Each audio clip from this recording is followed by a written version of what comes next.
आषाढ महिन्याच्या तिसऱ्या मंगळवारच्या यात्रेच्या पूर्वसंध्येलाच इचलकरंजी शहरात खळबळ उडवून देणारी घटना घडली आहे. सुतारमाळा परिसरातील भर चौकात 38 वर्षीय अमर कलापा कोरवी राहणार कोरवी गल्ली सुतारमळा याच्यावर धारदार कोयत्यानं सपासप वार करून निर्घुण खून करण्यात आला. या घटनेमुळे परिसरात भीतीचं वातावरण निर्माण झालं असून घटनास्थळी नातेवाईक आणि मित्र परिवारानं एकच आक्रोश केला. सोमवारी रात्री 10:30 वाजण्याच्या सुमाराला अमर कोरवी हा सुतारमळा परिसरातील चौकात उभा असताना अचानक 2 ते 3 हल्लेखोर तेथे आले. काही कळण्याच्या आतच त्यांनी धारदार कोयत्यानं त्याच्यावर जीवघेणा हल्ला चढवला. अमरनं जीव वाचवण्याचा प्रयत्न केला, मात्र हल्लेखोरांनी त्याच्यावर सपासप वार सुरूच ठेवले. हल्ल्याची तीव्रता इतकी भीषण होती की अमरच्या शरीरावर चेहऱ्यापासून पायापर्यंत सुमारे 20 ते 25 खोल जखमा झाल्या.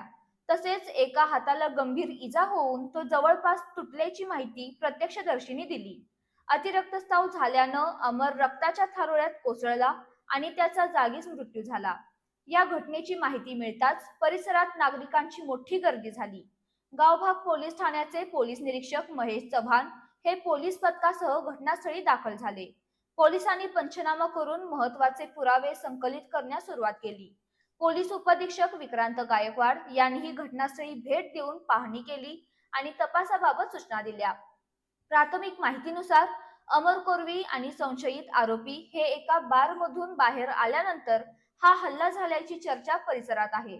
मात्र या हल्ल्यामागील नेमकं कारण अद्याप स्पष्ट झालेलं नाही.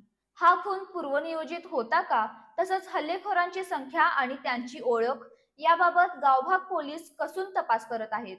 दरम्यान यात्रेच्या तयारीमुळे सुतारमळा परिसरात मोठी वर्दळ असतानाच भरवस्तीत घडलेल्या या थरारक खुनामुळे नागरिकांमध्ये दहशतीचं वातावरण निर्माण झालं असून प्रत्यक्षदर्शीही या घटनेमुळे हादरले आहेत.